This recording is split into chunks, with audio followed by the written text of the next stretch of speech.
O livro Vinha de Luz, de Emmanuel, acima de nós. Porque está escrito: destruirei a ciência dos sábios e aniquilarei a inteligência dos inteligentes. Paulo, 1 Coríntios, capítulo 1, versículo 19. Dezenas de séculos passaram sobre o planeta, renovando a estruturação de todos os conceitos humanos. A ciência da guerra multiplicou os estados. Entretanto, todos os gabinetes administrativos que lhe traçam os escuros caminhos sucumbem através do tempo pelas garras dos monstros que eles próprios criaram.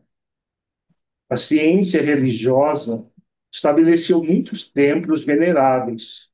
Contudo, toda vez que esses santuários se confiam ao conforto material desregrado, sobre o pedestal do dogma e do despotismo, caem pouco a pouco, envenenados pelo vírus do separatismo e da perseguição que decretam para os outros. A ciência filosófica erige sistemas sobre sistemas.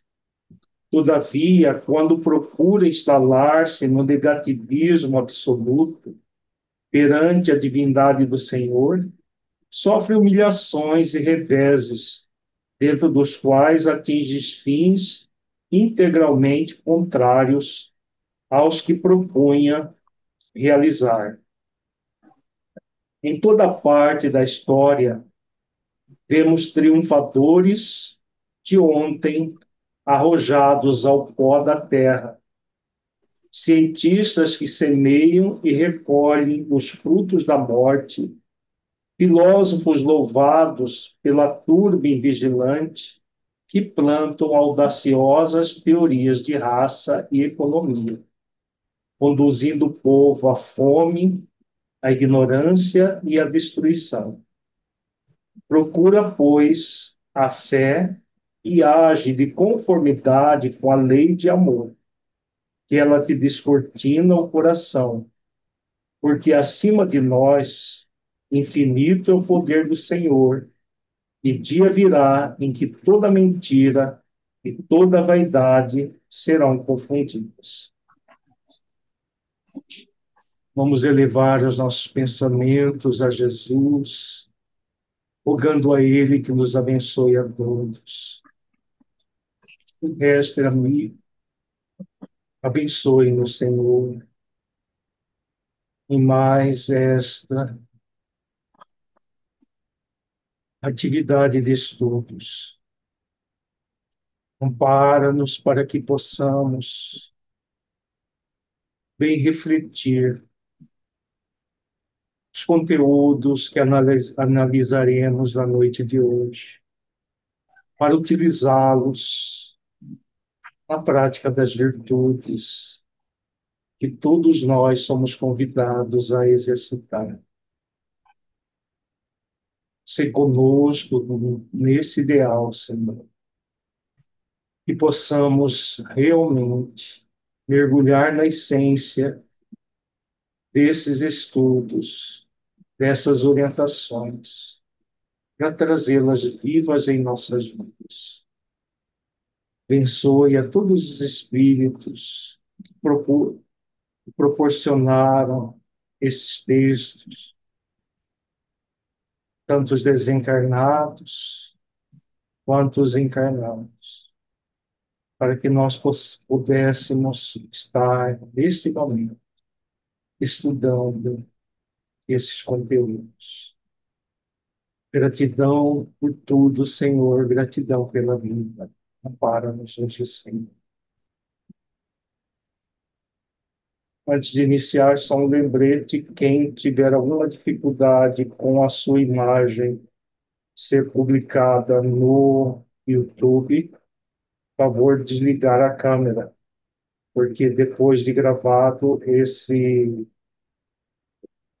estudo de hoje vai ser colocado no Paint Play da Federação de forma pública. Então, quem tiver alguma dificuldade de manter a sua imagem, pode fechar a câmera. Vamos fazer, primeiramente, a recordação do conteúdo do nosso encontro 8 e depois nós passamos ao estudo do conteúdo de hoje.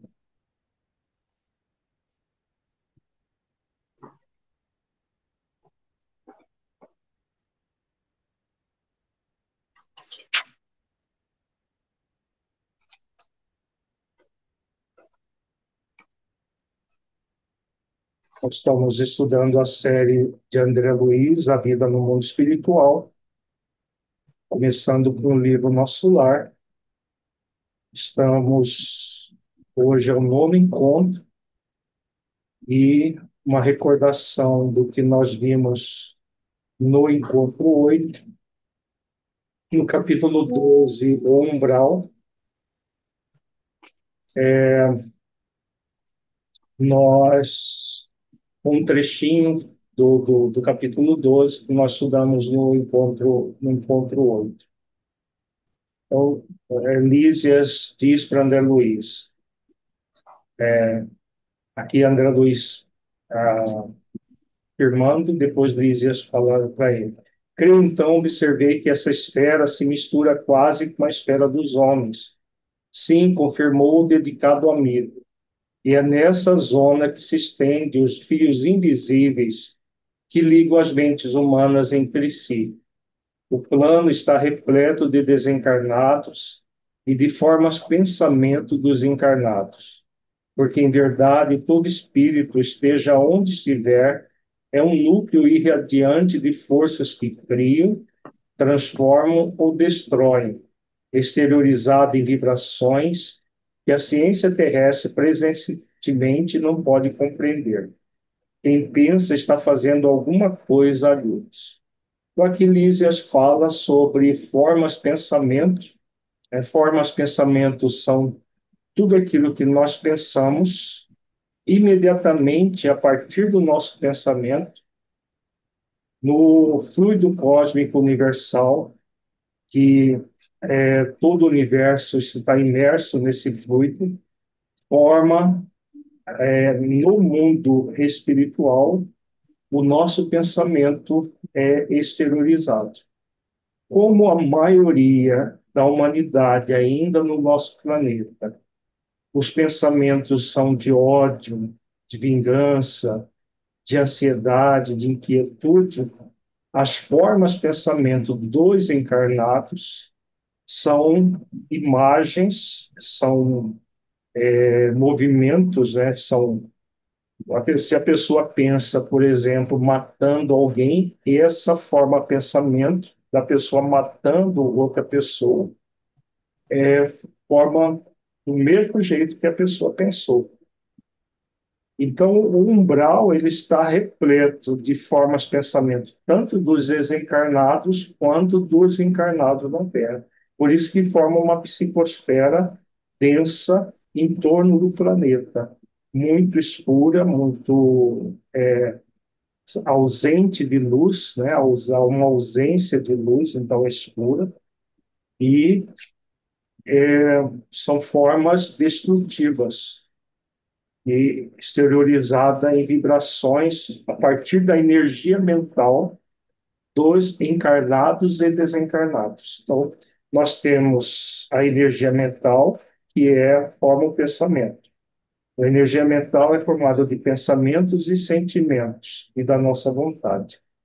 A forma pensamento é aquilo que se desdobra no mundo espiritual a partir daquilo que nós pensamos. Então, como o pensamento é extremamente negativo ainda na Terra, essas formas de pensamento são destrutivas, são tóxicas.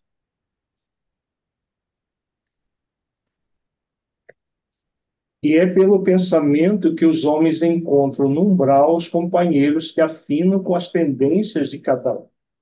Toda alma é um imã poderoso. Há uma extensa humanidade invisível que se segue à humanidade visível.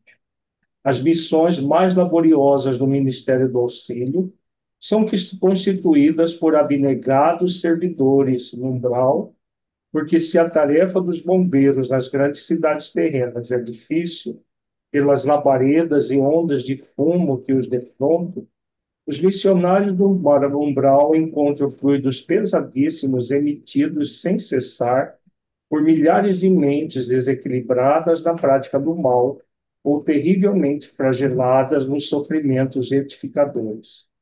É necessário muita coragem, muita renúncia para ajudar a quem nada compreende do auxílio que se lhe oferece. Então, aqui o Lísias fala da lei da afinidade, também chamada de lei de atração. Se nós pensamos e sentimos de forma negativa, egoica, egoísta, egocêntrica, nós vamos nos ligar a outras mentes que também pensam e sentem de forma egoísta, egocêntrica, formando essa extensa humanidade invisível, influenciando a humanidade visível e vice-versa. Também os encarnados, eles influenciam os desencarnados. E como o Lísias diz, toda alma é um ímã poderoso. Aqui, ímã é no sentido figurado, não é que nós somos um ímã metálico. É um ímã no sentido de atração. Então, nós atraímos, se os nossos pensamentos e sentimentos são edificantes, são positivos, nós atraímos espíritos que pensam de forma semelhante. Se são negativos, nós atraímos espíritos também da mesma categoria. No capítulo 13, nós estudamos no gabinete do ministro. A André Luiz é recebido juntamente com uma senhora que pede ajuda para atender os filhos ainda encarnados e, em vez de, em vez de atender a solicitação da senhora, o Clarencio, que a recebe, fala da ociosidade que ela vivenciava na colônia. Né? Em 6 anos ela ficou a maior parte do tempo no campos de repouso e não tinha condições nenhuma de auxiliar os filhos porque não tinha angariado nenhum mérito da parte dela. E aí o ministro fala, pois note, minha amiga, esclareceu o devotado e seguro orientador. O trabalho e a humildade são as duas margens do caminho do auxílio. Para ajudarmos alguém, precisamos de irmãos que se façam cooperadores, amigos, protetores e servos nossos. Antes de amparar os que amamos, é indispensável estabelecer correntes de simpatia. Sem a cooperação é impossível atender com eficiência. O camponês que cultiva a terra alcança a gratidão dos que saboreiam os frutos. O operário que entende os chefes exigentes, executando-lhes as determinações, representa o sustentáculo do lar em que o Senhor o colocou. O servidor que obedece, construindo, conquista os superiores, companheiros e interessados no serviço. E nenhum administrador intermediário poderá ser útil aos que ama se não souber servir e obedecer nobremente. Pira-se o coração, experimente-se a dificuldade, mas que saiba cada qual que o serviço útil pertence, acima de tudo, ao doador universal. Então, a fala do Clarence é muito clara.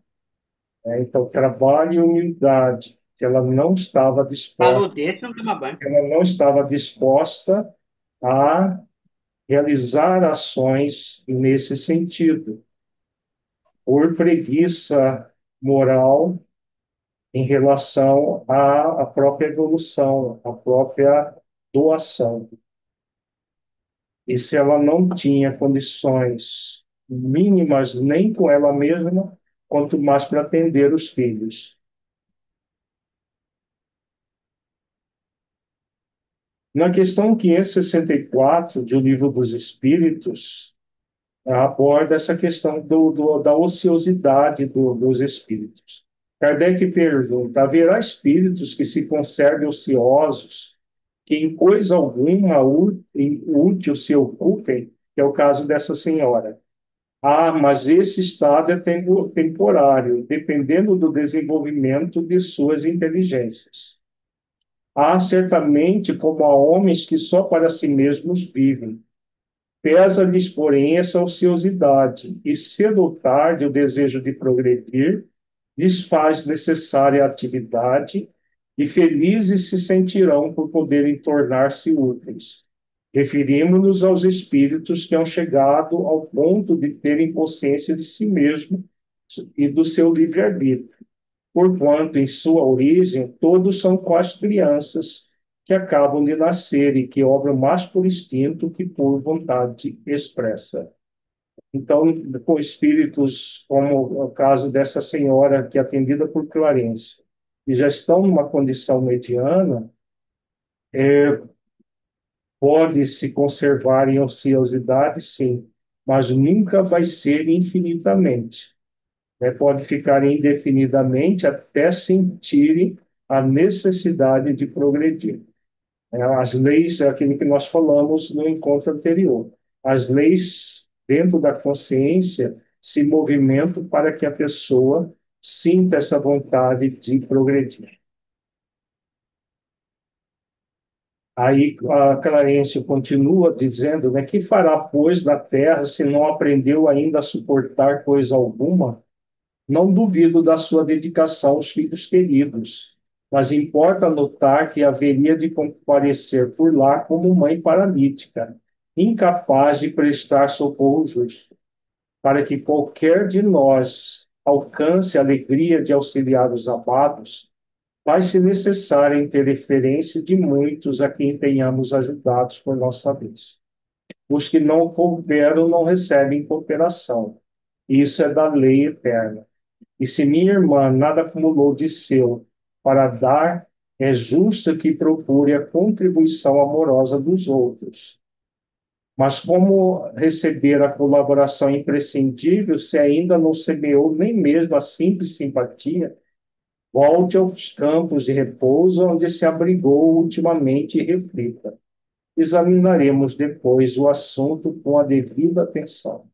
A orientação de Clarence foi que ela voltasse aos campos de repouso e refletisse para que ela realmente caísse em si da necessidade de progredir pelo esforço do trabalho do bem de si mesma e do próximo. Então, esse foi os trechos principais do nosso encontro passado. Vamos agora prosseguir.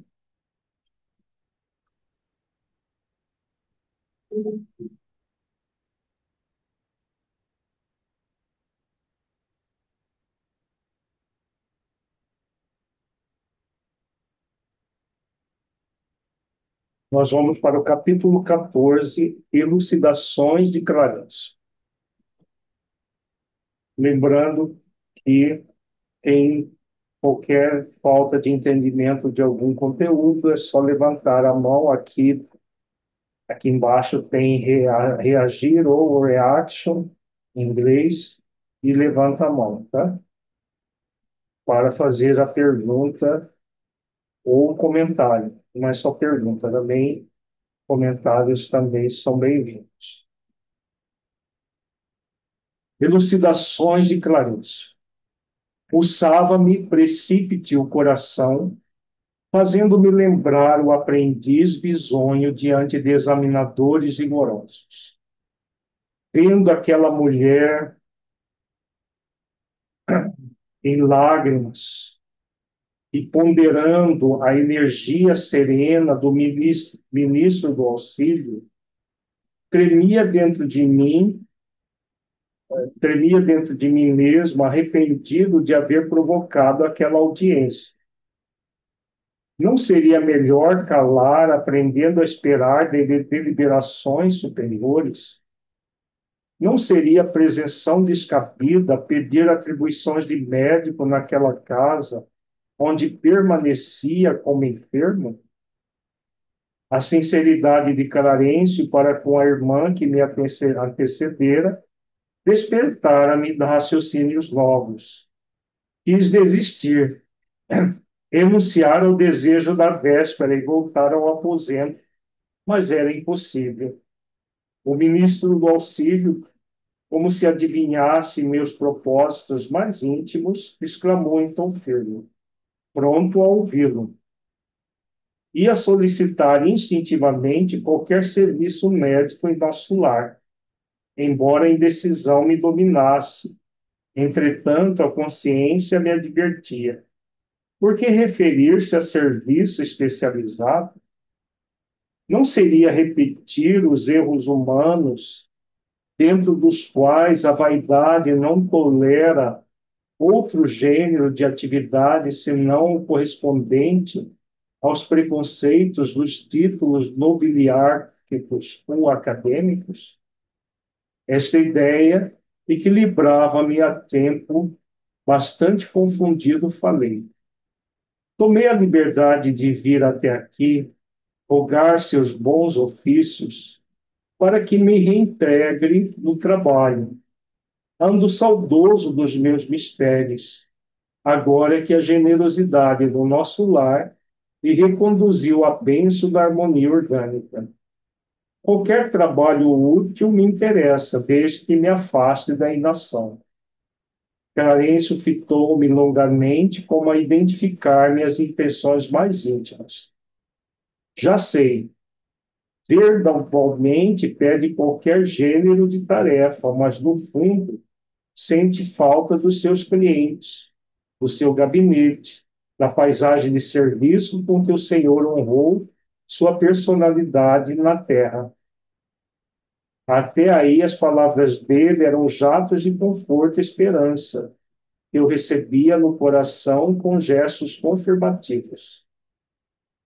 Depois de uma pausa, todavia, depois de uma pausa mais longa, porém, o ministro prosseguiu.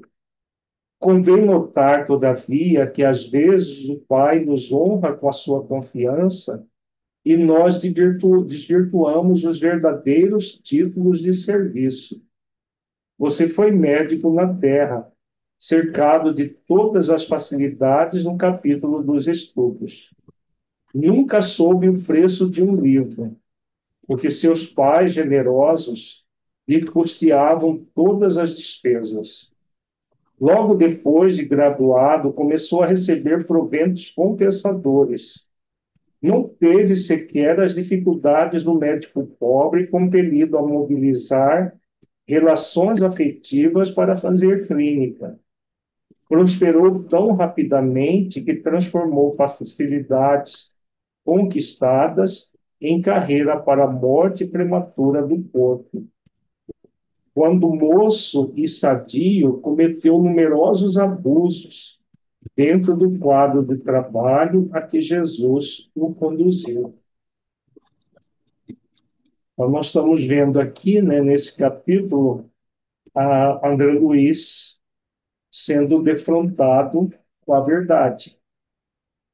Ele tinha acabado de ser acolhido, depois de permanecer 8 anos e pouco no umbral, foi acolhido como suicida indireto, foi tratado, estava melhor e já queria o posto de médico.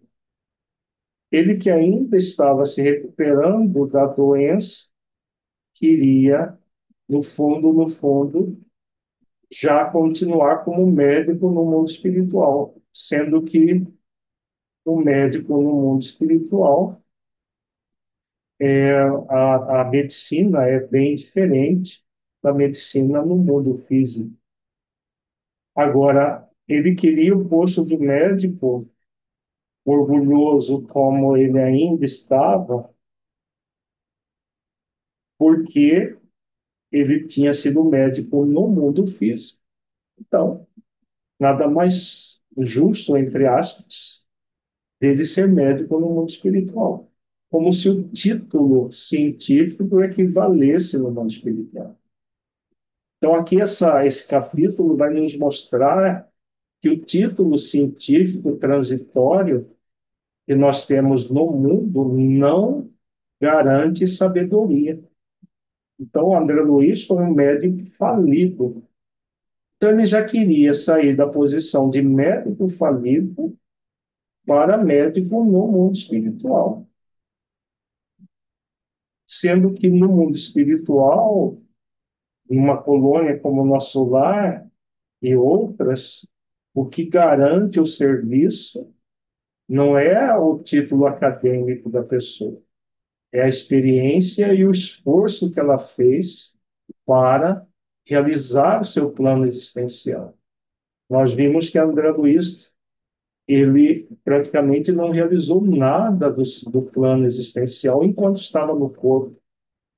Não tinha condições nenhuma de ser médico no mundo espiritual. Não era possível ser médico no mundo espiritual, por falta de, não apenas da questão da morais para isso, mas questões técnicas e espirituais mesmo que ele não tinha. E Clarencio, como um espírito experimentado, conhecedor da realidade, né, ele perde qualquer gênero de serviço, mas em fundo, no fundo, né, ele mesmo coloca que ele queria a função de médium. E aí Clarencio vai mostrar, né, ele teve todas as condições que parecem, né, porque quando nós estamos encarnados, muitas coisas que nós conquistamos parece que assim não há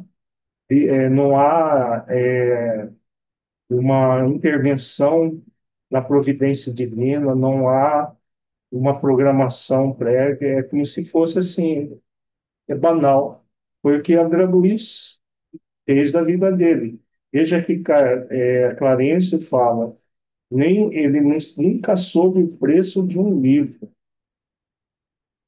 É, montou a clínica dele com o dinheiro dos pais, prosperou rapidamente e, em vez de utilizar todo o conhecimento para o bem dele mesmo e dos outros, ele transformou facilidades conquistadas em carreira para a morte prematura do corpo, graças ao dinheiro que ele conquistou no trabalho profissional dele.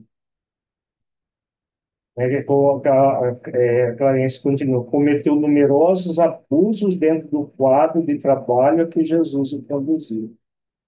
Tudo que nos acontece no planeta, se não for mau uso do livre-arbítrio, tem uma programação prévia, principalmente profissões como médico e outras que são profissões ligadas à área de saúde, área da justiça, áreas profissionais, não é profissão específica, mas áreas profissionais.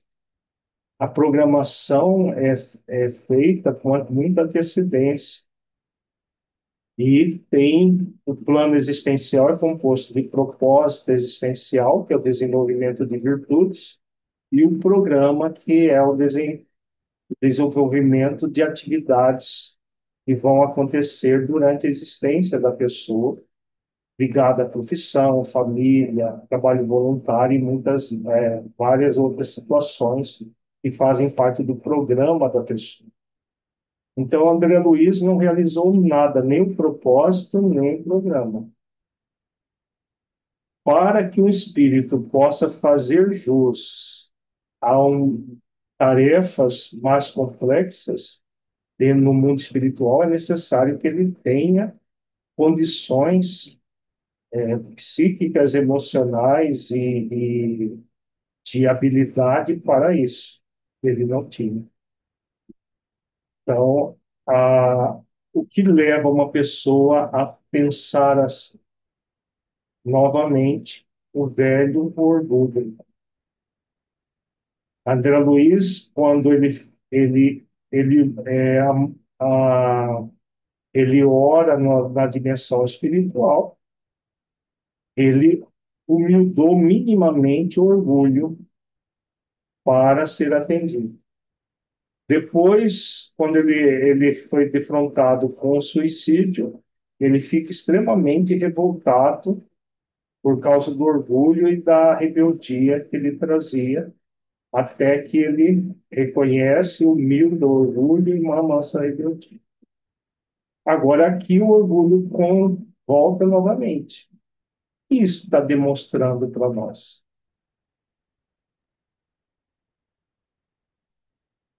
O que demonstra esses altos e baixos do André Luiz, espírito, que acontece também conosco. E o processo evolutivo não é linear. Ele não é assim como um foguete que vai. É altos e baixos, gente. Tem momentos que o espírito cai em si, percebe, faz o esforço de humildar o orgulho. Daqui a pouco o orgulho volta de novo. Ele volta novamente ao trabalho de fazer esforço para humildar o orgulho. Por quê? Não é de uma hora para outra e vai acontecer o fenômeno da transformação. É gradual, mesmo para o espírito desencarnado. Todo aquele orgulho vivenciado enquanto encarnado não era simplesmente com uma oração que iria desaparecer. Então, naquele momento, ele humilda minimamente o orgulho, né, e se liberta daquela prisão que ele estava vivenciando no umbral. Usando a parábola da conciliação com os adversários do Cristo, quando nós não conciliamos com os nossos adversários internos, nós vamos para uma prisão, prisão simbolicamente falando, né? Então, ele estava naquela condição, com muito orgulho, com muita rebeldia, ficou 8 anos e meio no umbral. Quando ele cansa de sofrer, ele humilda minimamente o orgulho, que é pago o ceitil, para sair da prisão que Jesus coloca na parábola, né? A parábola, para quem não conhece, é a parábola da conciliação. Jesus ensina: concilia-te depressa com teu adversário, enquanto estás a caminho com ele, para que o adversário não dê parte ao juiz, o juiz mande oficial e lhe encerre na prisão. Em verdade vos digo que não saireis dali enquanto não pagardes o último ceitil. Dentro de uma visão profunda, essa parábola, o adversário, não são adversários externos, são os sentimentos egóicos, sentimentos como orgulho, rebeldia.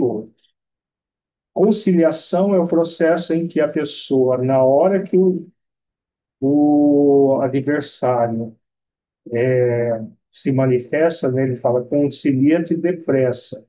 Depressa significa aqui e agora, neste momento. Enquanto estás a caminho com ele, simboliza o processo da manifestação do sentimento. Então, quando manifesta o sentimento, nós somos convidados a conciliar, ou seja, exercitar a virtude que vai transmutar aquele sentimento naquele momento. Se nós não fazemos isso, nós entramos na prisão. Na prisão existe a prisão da culpa e da desculpa. André Luiz transita entre uma coisa e a outra. Quando ele estava na região umbralina, ele sentia culpado. Quando ele foi atendido e o médico veio falar que ele estava com, que ele era um suicida e por que do suicídio, ele se desculpa e culpa o médico pelas dificuldades dele, totalmente revoltado com a fala do médico. Depois ele reconhece, volta a humildar o orgulho. Então, se nós não fazemos o esforço para exercitar as virtudes, nós ficamos aprisionados no próprio sentimento. E para sair dessa prisão, é necessário a humildade do tamanho de um ceitil. Foi o que aconteceu quando ele estava no umbral sofrendo. Quando ele ora e pede ajuda, é o ceitil para sair daquela prisão gerada pela culpa, que levou ele a aquele ambiente umbralino. Sai para quê? Para conciliar com o adversário. Então, nesse momento, quando ele é atendido por Clarence, ele poderia se revoltar e falar que o Clarence não entendia nada da vida, ou poderia, como ele fez, amansar a rebeldia e humildar o orgulho e reconhecer que Clarence estava certo, né? Que ele estava querendo uma coisa, mas não tinha condições de realizar aquilo que ele desejava, mas não tinha condições de fazer. Nilson? Boa noite a todos. Alírio, pegando esse teu raciocínio aí, esse processo no momento do Clarencio e o André Luiz, ele entrou no processo de arrependimento ou não? Ou ele não estava no processo de arrependimento? Arrependimento começou lá no momento em que ele é atendido lá no umbral. Mas como Sim, todo processo, ele é gradual. Então, o arrependimento, ele é um movimento do espírito ligado à prática de virtudes que também é gradual. Não é arrependeu, pronto, está tudo resolvido, entendeu? O arrependimento então ele não tinha. proporcionou para ele o socorro do Clarencio, mas não gera. Veja que no Céu e Inferno fala que o processo de evolução do espírito se dá pelo arrependimento, Isso, expiação e reparação. isso. Então, o arrependimento suaviza o processo de expiação e de reparação, mas não realiza. Então, o arrependimento não devia ter feito isso que eu fiz. A partir daí, todo um movimento de arrependimento, expiação e reparação contínua para a pessoa se libertar totalmente dessa realidade que criou para si mesmo. Então, Entendeu? o simples fato dele entrar em processo de oração e o Espírito chegou, ele não entrou ainda nesse processo de arrependimento ainda não. Ele não tem não tinha essa capacidade. Só depois que ele foi orientado, foi atendido, aí ele Não, teve. Não, não. Quando ele estava no umbral, gerou todo o sofrimento. Chegou sim, um momento que ele caiu em si. Lembra lá para sim, os dois filhos? No momento sim. que ele cai em si e lembra e pensa que havia um criador da vida, que tudo que nós já estudamos lá nos primeiros capítulos, esse é o momento do arrependimento. Ah, Esse é o momento do arrependimento que leva ao atendimento. Não é sim, depois que houve o atendimento. É esse o sim, momento. E antes era o momento, ele estava no movimento de culpa. sim. Culpa é ansiedade de consciência. O arrependimento é um processo do início da autoconsciência. Ele inicia um processo de autoconsciência para trabalhar as questões, para expiar, que significa ação para extrair a pureza, que é o exercício de virtudes, e todos nós somos convidados a desenvolver, reparando os nossos erros passados. É assim que funciona o processo de evolução. Tá. Nesse momento, o André Luiz ele está já arrependido dos erros do passado. Tanto é que ele quer trabalhar. Só que ele, aí, o orgulho dele, falando alto, ele estava pronto para trabalhar como médico. Mas como trabalhar como médico se ele ainda nem sabia como lidar com as enfermidades espirituais? Então, era o orgulho que estava movimentando ele. Não era a humildade, a mansidão, era o orgulho. Esse orgulho de acreditar que ele tem maiores condições daquilo que é real. E aí, na fala do Clarencio, ele vai reconhecer a realidade. Ok? Vamos continuar aqui. Ante aquele olhar firme e bondoso, ao mesmo tempo, estranha perturbação apossara-se de mim. Respeitosamente ponderei. Reconheço a procedência das observações, mas, se possível, estimaria obter meios de resgatar meus débitos, consagrando-me sinceramente aos enfermos desse parque hospitalar. Apesar da fala do Clarencio, continuo me achando, ele se achando, né? Todo comprometido com uma realidade que ele não tinha a mínima noção. Aí vamos ver Clarencio. Impulso muito nobre, disse Clarencio, sem austeridade. Contudo, é preciso convir que toda tarefa na terra, no campo das profissões, é convite do Pai para que o homem penetre os tempos divinos do trabalho. O título para nós é simplesmente uma ficha, mas no mundo costuma representar uma porta aberta a todos os disparates. Com essas fichas, o homem fica habilitado a aprender nobremente e a servir ao Senhor no quadro de seus divinos serviços no planeta. Tal princípio é aplicável a todas as atividades terrestres, excluída a convenção dos setores nos quais se desdobram. Meu irmão recebeu uma ficha de médico, penetrou o templo da medicina, mas sua ação lá dentro não se verificou em normas que me autorizem a endossar seus atuais desejos. Como transformá-lo de um momento para outro em médico de espíritos enfermos, quando fez questão de circunscrever observações exclusivamente à esfera do corpo físico? Não nego sua capacidade de excelente fisiologista, mas o campo da vida é muito extenso. Que me diz de um botânico que alinhasse definições apenas com o exame das cascas secas de algumas árvores? Grande número de médicos na Terra prefere apenas a conclusão matemática diante dos serviços de anatomia. Concordemos que a matemática é respeitável, mas não é a única ciência do universo.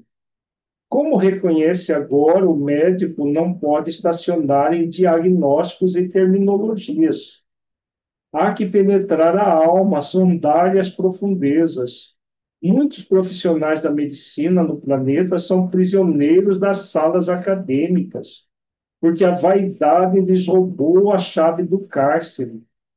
Raros conseguem atravessar o pântano dos interesses inferiores, sobrepor-se a preconceitos comuns e, para essas exceções, reservam-se as zombarias do mundo e o escárnio dos companheiros.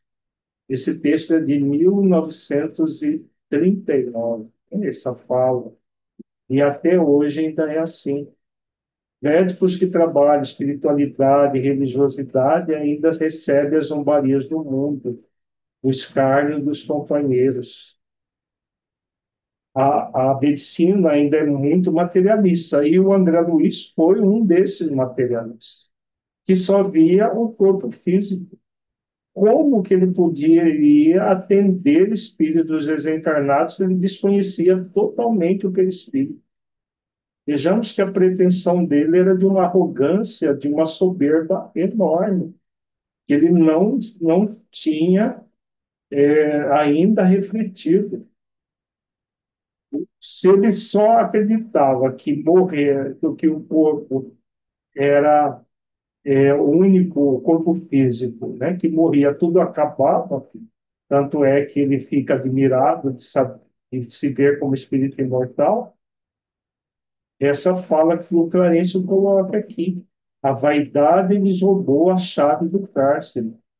Então, a maioria dos profissionais de medicina, até hoje, são assim. Quando aquele médico americano, chama Eben Alexander, é um médico neurologista com fama internacional, com muitos trabalhos científicos publicados, ele teve uma experiência de quase morte. E, de forma extremamente corajosa, ele escreveu o livro Uma Prova do Céu e colocou toda a experiência dele, da vida espiritual. Os colegas desenharam, começaram a falar que ele tinha enlouquecido, né, que ele estava totalmente desconectado da realidade. Ele falou, ele escreveu porque foi a semana mais lúcida da vida dele quando ele esteve em coma. E a experiência é belíssima. Quem não leu ainda, vale a pena ler Uma Prova do Céu, Eben Alexander. E é uma experiência de quase morte que ele teve. E os pares praticamente o ridicularizaram. Eu vi uma entrevista de um colega dele que disse que tudo que ele vivenciou foram alucinações, criação do cérebro. Ele estava alucinado, que enlouqueceu, né? Na verdade, é a pura realidade espiritual, que ainda, quando uma pessoa tem a coragem de vivenciar de forma diferente, recebe as zombarias do mundo, enquanto que os materialistas recebem as honrarias. Era assim no século passado e continua sendo assim neste século. Continuando aqui, fiquei atônito. Não conhecia tais noções de responsabilidade profissional. Assombrava a minha interpretação do título acadêmico, reduzido à ficha de ingresso em zonas de trabalho para cooperação ativa com o Senhor Supremo. Então, essa questão do título, principalmente o título de médico, não é para a pessoa enriquecer com a medicina, como muitos fazem ainda hoje. É para cooperação ativa com Deus, diminuindo as dores das pessoas. Incapaz de intervir, aguardei o ministro do Auxílio, que o ministro do Auxílio retomasse o fio das elucidações. Conforme deduz, continuou ele, não se preparou convenientemente para os nossos serviços aqui. Generoso benfeitor, atrevi-me a dizer, compreendo a lição e curvo minha essência. Então, aqui ele humilda o orgulho pela primeira vez aqui nesse momento. E fazendo esforço por conter as lágrimas, pedi humilde. Aí ele humilda o orgulho, porque até esse momento ele estava com uma soberba, um orgulho muito intenso. Submeto-me a qualquer trabalho nesta colônia de realização e paz. Agora sim, ele se colocou no seu devido lugar. Com um profundo olhar de simpatia, respondeu: Meu amigo, não possui apenas verdades amargas. Tem igualmente a palavra destino. não pode ainda ser médico em nosso lar, mas poderá assumir o cargo de aprendiz oportunamente. Sua posição atual não é das melhores. Entretanto, é confortadora pelas intercessões chegadas ao Ministério do Auxílio a seu favor. Aqui o Clarencio fala numa questão muito significativa, que é almas mais nobres que intercede por nós, empresta os seus créditos para nós, sem méritos à nossa parte, né? Conectados, esses espíritos encarnados, pode ser encarnados ou desencarnados, normalmente são desencarnados, oferecem os seus méritos e permite que a lei de misericórdia eles passam a ser instrumentos da lei de misericórdia para nos oferecer recursos que nós não teríamos por mérito nosso e recebe.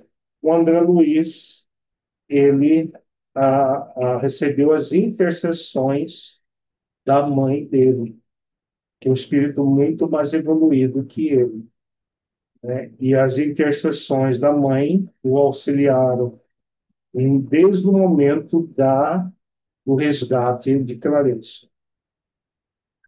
Minha mãe, perguntei, inebriado de alegria. Sim, esclareceu o ministro. Sua mãe e outros amigos no coração dos quais você plantou a semente da simpatia.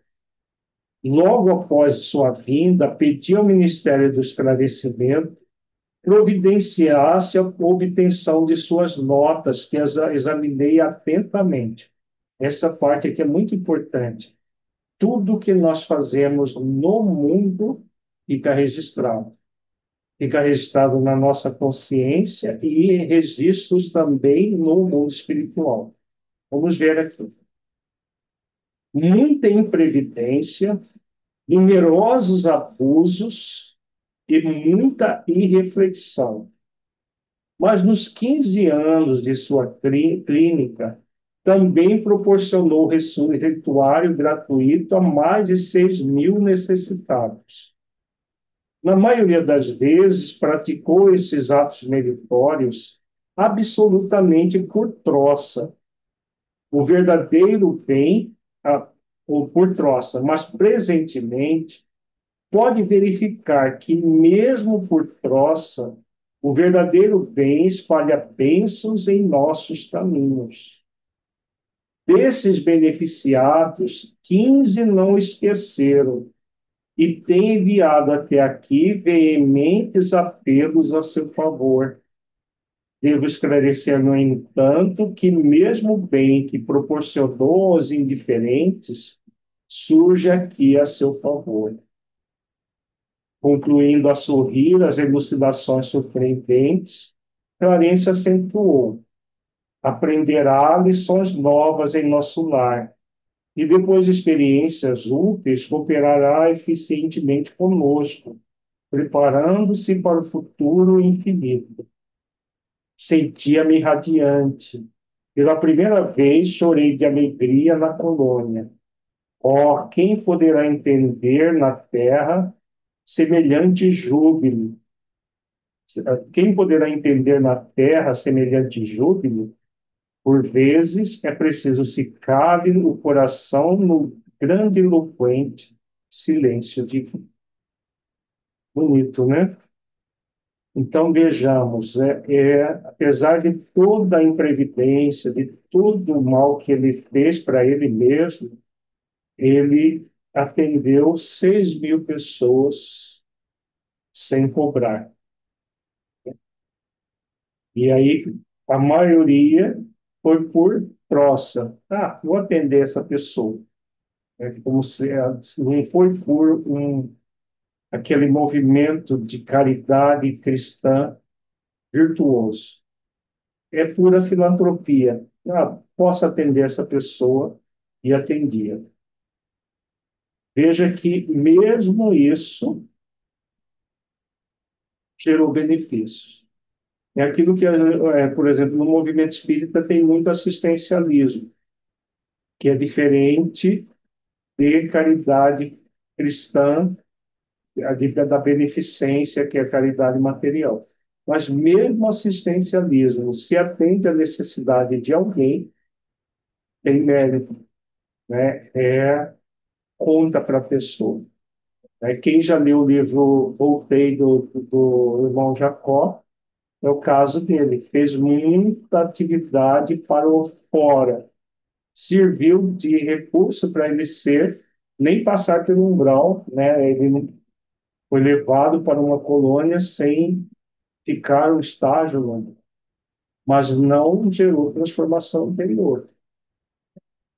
No caso de André Luiz, se ele tivesse atendido essas 6.000 pessoas pelo prazer de ser útil e interessado pela causa delas e trabalhasse a caridade cristã, ele estaria num outro nível de, de atendimento de benefícios, né? E veja que 15 das pessoas não o esqueceram e oravam por ele. Então, a oração dessas pessoas também auxiliaram juntamente com as orações da mãe dele.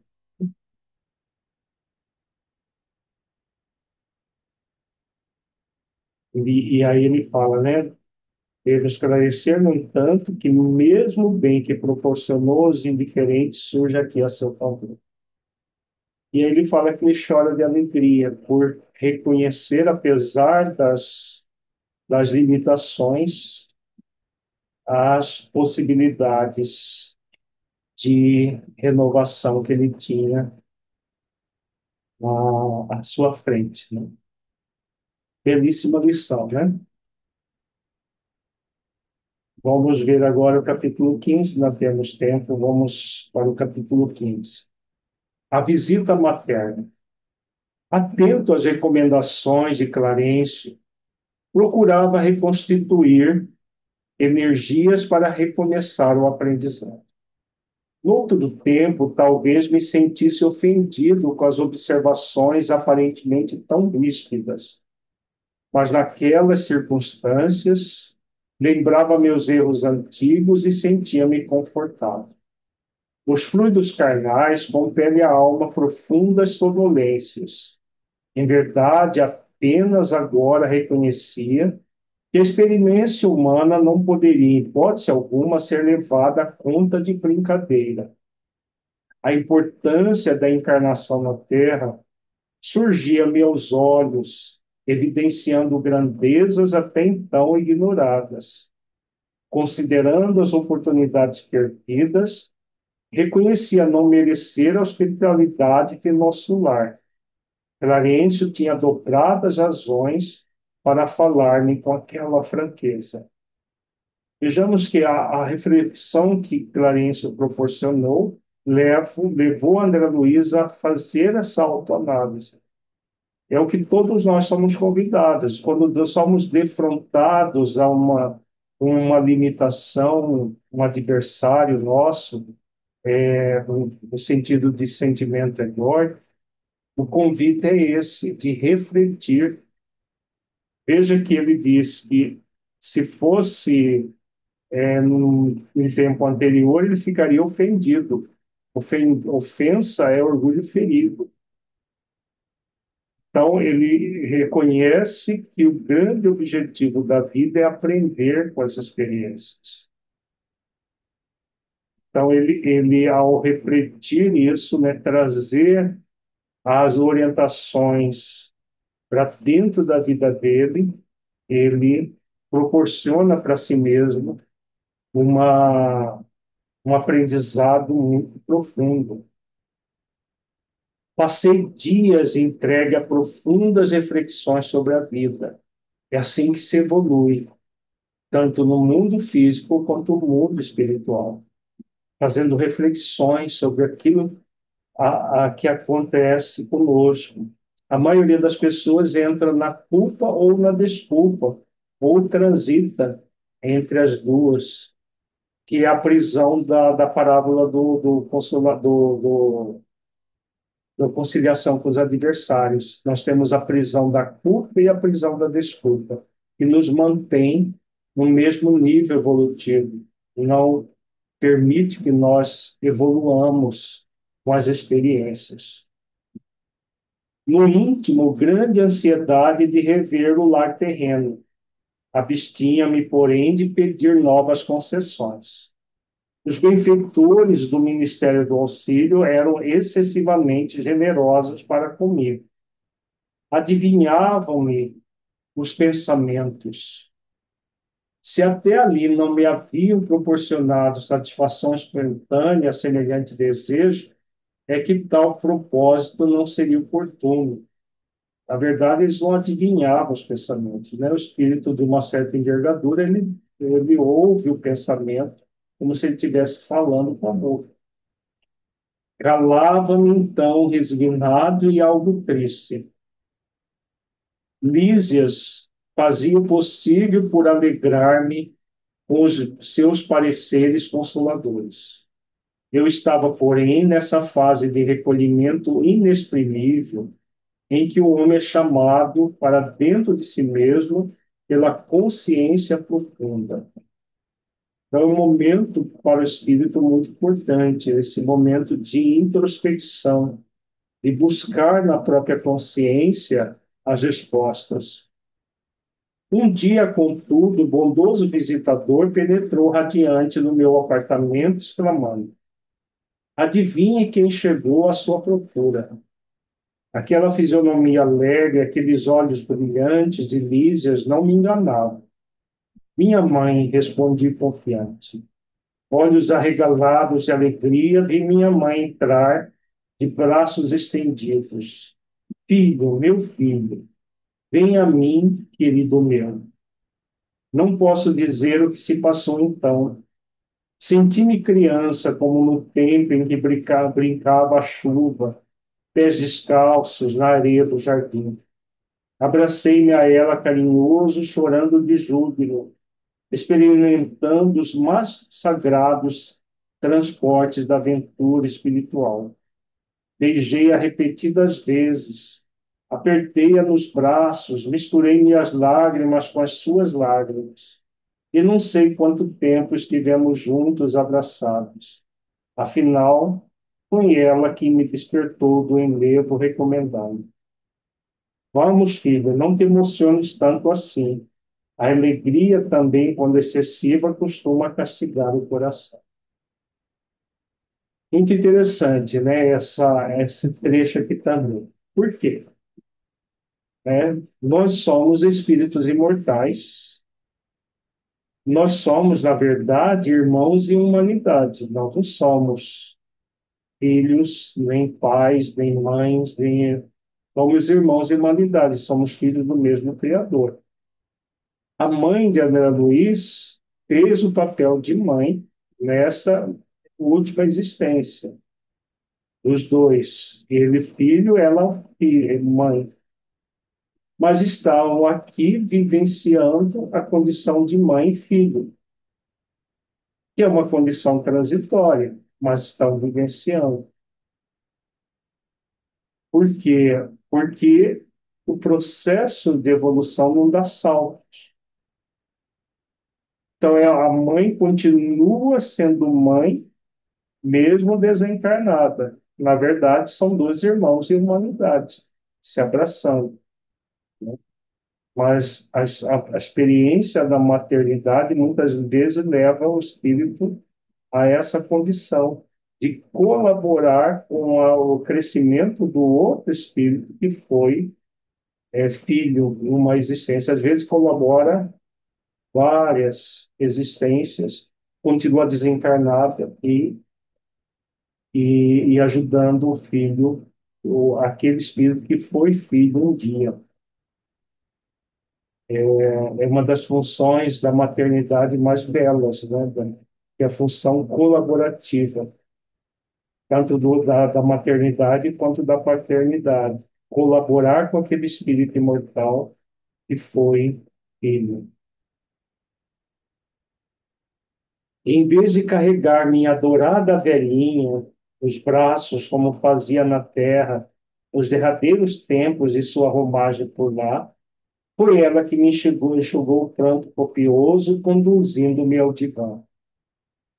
Estás ainda fraco, filhinho, não desperdices energias. Sentei-me ao seu lado e ela cuidadosamente ajeitou minha fronte cansada em seus joelhos, afagando-me de leve, confortando-me à luz de santas recordações. Senti-me então o mais venturoso dos homens. Guardava a impressão de haver o barco de minha esperança ancorado em porto mais seguro. A presença maternal constituía infinito reconforto ao meu coração. Aqueles minutos davam-me a ideia de um sonho tecido em trama de felicidade indizível. O menino que procura detalhes, fixava-lhe as vestes, cópia perfeita de um dos seus velhos trajos caseiros, lutando-lhe o vestido escuro, as meias de lã, a mantilha azul. Contemplei a cabeça pequenina, aureolada a fios de neve, as rugas do rosto, o olhar doce e calmo de todos os dias. Mãos trêmulas de contentamento, acariciava-lhe as mãos queridas, sem conseguir articular uma frase. Minha mãe, todavia, mais forte que eu, falou com serenidade. Nunca saberemos agradecer a Deus tamanhas dádivas. O Pai jamais nos esquece, meu filho. Que longo tempo de separação.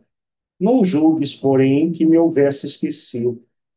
Às vezes, a providência separa os corações temporariamente para que aprendamos o amor divino. Identificando-lhe a ternura de todos os tempos, senti que se me reavivavam as chagas terrenas.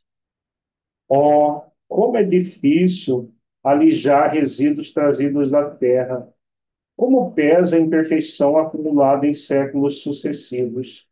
Quantas vezes ouvira conselhos salutares de Clarencio, observações fraternais de Lísias, para renunciar às lamentações, mas ao carinho maternal, como que se reabriram velhas feridas. Do pranto de alegria passei as lágrimas de angústias, relembrando exacerbadamente os trâmites terrestres. Não consegui atinar que a visita não era para a satisfação dos meus caprichos, e sim preciosa bênção de acréscimo da misericórdia divina. Copiando antigas exigências, concluí erroneamente que minha genitora deveria continuar como repositório de minhas queixas e males sem fim. Na terra, quase sempre, as mães não passam de escravas no conceito dos filhos. Raros lhes tendem, raros lhe entendem a dedicação antes de as perder. Na mesma falsa concepção de outros tempos, descambei para o terreno de confidências dolorosas. Aqui novamente, né? Nós vimos lá no capítulos anteriores as lamentações de André Luiz e o Clarencio orientando que as lamentações não levavam a lugar algum e ele novamente cai no processo de lamentação. É aquilo que nós falamos, processo evolutivo, mesmo no mundo espiritual, e o espírito já se reconhece como espírito imortal, ele não é linear, ele é de altos e baixos. Então, quando Clarencio reflete com ele sobre a lamentação, ele cai em si, modifica, melhora. Daqui a pouco, o processo volta, porque não foi totalmente transmutado. É assim com o desencarnado, é assim com o encarnado também. E o processo evolutivo vai acontecendo. Tá? Cada experiência é como uma espiral ascendente. Uma espiral ascendente vai havendo, tem o momento da alta, da ascendente da espiral, e tem a fase da descendente. Só que a descendente nunca toca o ponto anterior. Ela vai sempre tocar, a baixa é uma baixa menor do que a anterior. Então, nos altos e baixos, esse baixo já não vai. Veja que ele fala do erro da lamentação recente, quando foi atendido lá, quando ele estava em recuperação, iniciando a recuperação. Ele se lembra daquilo. Mas, mesmo assim, ele cai no vício da lamentação. Então, a espiral que estava ascendendo veio e para a fase descendente da espiral. Parece que ele piorou, mas não, ele nunca toca o mesmo ponto anterior. Ele já, aquela experiência passada já serve para a experiência presente. Aí, novamente, vai para ascendente, depois, em outro momento, volta para descendente, e assim o espírito vai crescendo nessa espiral ascendente. Vejamos que a mãe dele vai novamente chamar a atenção dele da impropriedade da lamentação. Minha mãe ouviu-me calada, deixando transparecer inexprimível melancolia. Olhos úmidos aconchegando-me de quando em quando, mas estreitamente ao coração, falou carinhosa. Ó filho, não ignoro as instruções que o nosso generoso Clarencio te ministrou. Não te queixes. Agradeçamos ao Pai a bênção desta reaproximação. Sintamo-nos agora numa escola diferente, onde aprendemos a ser filhos do Senhor. Então, aqui ela coloca, né? Somos irmãos em humanidade, filhos do Senhor. Na posição de mãe terrestre, nem sempre consegui orientar-te como convinha. Também eu trabalho, pois, reajustando o coração. Não é um espírito perfeito, um espírito em aperfeiçoamento. Ela também tinha tido falhas na educação dele. Também eu trabalho, pois, reajustando o coração. Tuas lágrimas fazem-me voltar à paisagem dos sentimentos humanos. Alguma coisa tenta operar no retrocesso de minha alma. Quero dar razão aos teus lamentos, erigir-te um trono qual se foras a melhor criatura do universo. Mas essa atitude, presentemente, não se coaduna com as novas lições da vida. Ela que já vivia numa colônia mais alta, numa esfera mais alta, já vivia como espírito imortal. André Luiz, apesar da condição dele, ainda não estava vivendo como espírito imortal. Esses gestos são perdoáveis na esfera da carne, mas aqui, porém, filho meu, é indispensável atender antes de tudo ao Senhor. Não és o único homem desencarnado a reparar os próprios erros. Nem sou a única mãe a sentir-se distante dos entes amados. Nossa dor, portanto, não nos edifica pelos prantos que vertemos, ou pelas feridas que sangram em nós, mas pela porta de luz que nos oferece o Espírito, a fim de sermos mais compreensivos e mais humanos. Lágrimas e úlceras constituem o processo de bendita extensão dos nossos mais puros sentimentos. Que lição, né? Então, vejamos, né, a mãe chama a atenção dele para que ele se coloque como espírito imortal num processo de evolução, porque ele estava focado nas questões terrenas, ele estava focado nos erros, os problemas passados, e não no sentido profundo da vida. Depois de longa pausa em que a consciência profunda me advertia solene, minha mãe prosseguiu. Se é possível aproveitar estes minutos rápidos em expansões de amor, por que desviá-los para a sombra das lamentações? Regozijemo-nos, filho, e trabalhemos incessantemente. Modifica a atitude mental. Conforta-me tua confiança e meu carinho. Experimento sublime felicidade em tua ternura filial, mas não posso retroceder nas minhas experiências. Amemo-nos agora com o grande e sagrado amor divino. Olha que interessante isso aqui. Conforta-me tua confiança e meu carinho. Experimento sublime felicidade em tua ternura filial, mas não posso retroceder nas minhas experiências. Então, a plena consciência de si, porque ela, como espírito imortal, ela foi mãe dele. Não era mãe para ficar ouvindo queixas do filhinho querido, e quando ela fala que ela teve problemas no passado com a educação dele, porque ela provavelmente foi um menino mimado. Talvez nem tanto, porque ela já era um espírito de uma certa envergadura, mas ela passava a mão na cabeça dele. E aí ela fala, né? Se ela fizer a mesma coisa que fazia no passado, ela está retrocedendo nas minhas experiências. E aí retrocedendo enquanto espírito imortal. A função dela na vida dele é de reerguê-lo, de levar, de fazer com que ele se eleve, e não ela voltar à experiência do passado.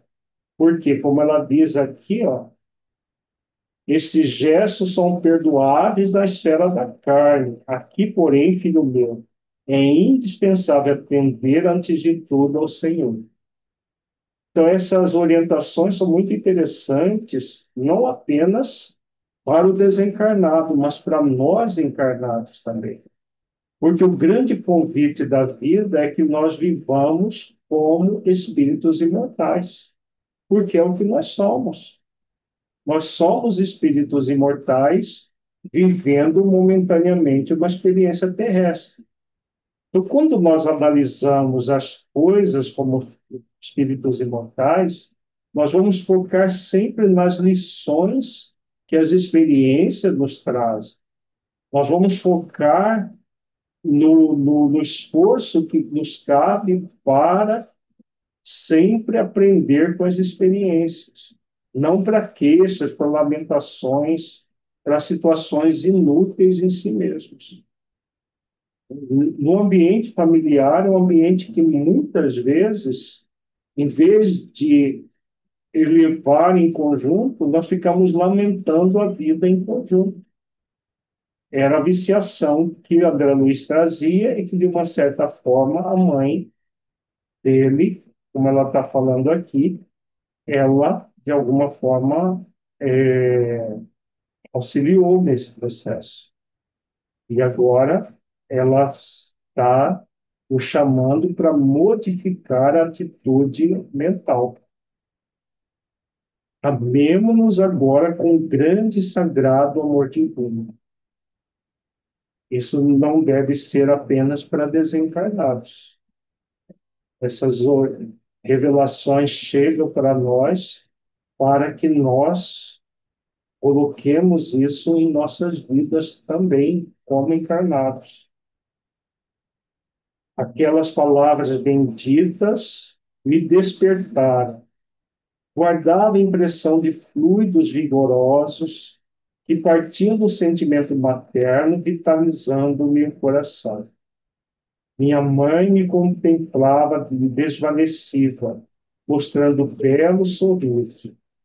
Ergui-me respeitoso e beijei-a na fronte, sentindo-a mais amorosa e mais bela que nunca.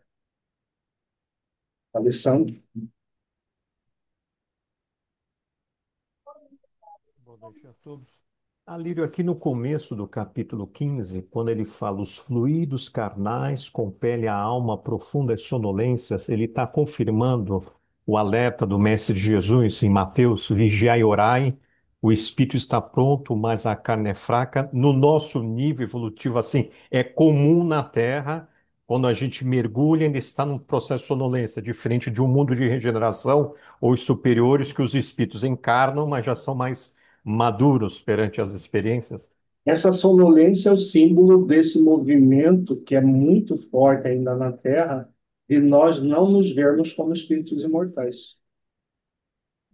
Mesmo nós espíritas, muitas vezes nós vivemos como se fôssemos seres circunscritos, que morre e acaba. Nós já sabemos com a mente que não acaba, mas ainda nos sentimos no coração. E todos nós somos convidados a sentir isso, a viver de forma desperta. Quando nós falamos de viver como espíritos imortais, é viver dessa forma desperta, não nesse sono, nessa consciência de sono muito própria nos encarnados. Quem nem sabe que é espírito imortal é pior ainda, né? Vive como se não houvesse amanhã, né? Que aí é o que André Luiz fez da vida dele, como se não houvesse amanhã. Ele usou do dinheiro que ele conquistou na clínica e que ele herdou dos pais para satisfação dos instintos, com a sífilis, o alcoolismo e tudo mais que ele acabou criando para ele. Então, viveu como se fosse mortal no corpo. Morre, tudo acaba. E Essa, Alírio, essa é a sonolência, né? quando ele fala que fluidos vigorosos partiram do sentimento materno, vitalizando meu coração, podemos aventar que a mãe dele deu um passe nele? Porque o livro é de 43 e hoje a pesquisa sobre a importância da terapia do abraço. Quando um ser humano abraça outro ser humano, quantas substâncias hoje, né, os encarnados, vamos dizer, se sentem bem. Podemos dizer que ele ficou tão alegre que um abraço, vamos dizer, entre eles, houve um passe, hein? Na verdade, podemos chamar de passe, mas é a transmissão de fluidos, como ele diz aqui, fluidos vigorosos que saem do quarto chakra, que é o chakra do amor e da compaixão, e vai até o outro, né? E quanto mais amor e carinho, mais afetividade, mais intenso é esse processo. E aí e o outro espírito sente isso, né? Principalmente se está desencarnado. Nós encarnados podemos sentir essa troca de energia, né? Então, quando você abraça alguém, quando você ora por alguém, nós estamos emitindo as nossas melhores energias para essa pessoa, né? E que, dependendo da sensibilidade, ela sente aqui, né? Ângela? Doutora Lírio, com a fala com o diálogo entre André Luiz e a mãe dele, me chamou a atenção até nessa tua fala final aí, do convite que está chegando para a gente do amor incondicional, que é o que dilui o apego. Uhum, sim. Esse exercício, né, de amar o outro irmão em evolução. Me veio isso. Irmão e humanidade, né? Realmente é exatamente isso. Amar se desprendendo, sabendo que todos somos irmãos em humanidade, como ela diz aqui. É indispensável atender antes de tudo ao Senhor. Deus nos criou por amor e para manifestar o seu amor no universo. Então, os laços corporais, eles são para fortalecer esse amor, né? Esse amor incondicional. É o amor como Deus nos criou para manifestar o seu amor. Quando nós entramos no apego, nas queixas, nas questões pueris da vida, nós dificultamos esse movimento de se ver como espíritos imortais. Uhum. E também, assim, eu percebi, assim, que veio para mim a questão da movimentação de André Luiz no egocentrismo ainda, até por conta da questão dele, né, da sua própria evolução, mas a mãe bem holocentrada, né, pensando no todo, mas não Sim, desprezando a ele. sim, exato. Muito bom. Leila, seu microfone está mutado. Eu abri agora. Ainda sobre essa observação sobre o amor, é interessante que ela termina o diálogo com ele colocando amemo-nos agora com o grande e sagrado amor divino, se colocando, como nós estamos refletindo aí juntos, na condição de irmãos em humanidade, Deus como Pai. E ele ainda não tem essa visão como ela. E ele coloca que ele sente, né, como amor, mas aquele amor materno que Uhum, vitaliza o coração. Porque ele não, me parece que ainda que ele ainda não tem aquela visão é, de Deus como pai e ele e a mãe na condição de irmãos, sim, né? Por isso. isso ela fala do amor divino e ele sente o amor materno. É um amor ainda mesclado com apego, com uma questão bem humana de apego a A os condição, laços né? Aquele parentais. laço mãe e filho, filho e mãe, né? Uhum, exatamente isso. Interessante.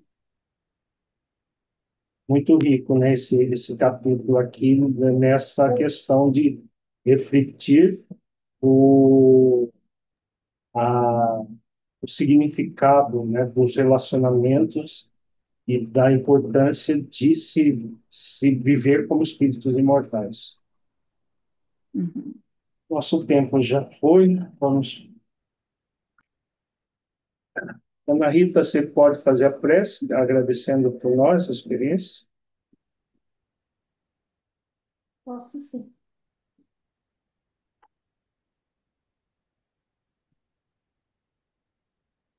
Senhor da vida,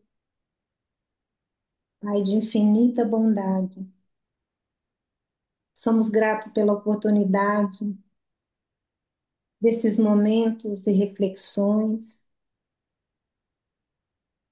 em que bebemos da água tão límpida do ensinamento a qual nos aproximamos cada vez mais deste carinho amoroso que vem de Ti, Senhor. Agradecemos por esse bálsamo do nosso Mestre Jesus, que envolve a todos nós, encarnados, desencarnados. Esse perfume de amor que nos faz elevar o pensamento para todos aqueles que amamos, para aqueles que menos amamos, para aqueles que estão, Senhor, num leito de dor. Que essa cota de nosso pequeno amor vá de encontro a eles Mas também nós não podemos esquecer que diante do amor, lembremos de todos aqueles que por algum motivo se distanciou de ti e estão nas ruas, no alcoolismo, na droga, no sexo. Mas sabemos, Senhor, que assim como nós despertamos um dia, eles também o farão. Agradecemos esse instante de convívio contigo e de aprendizado. Queremos te dizer, Senhor, que esteja conosco, assim como ontem, porque amanhã certamente estaremos contigo. Que assim seja.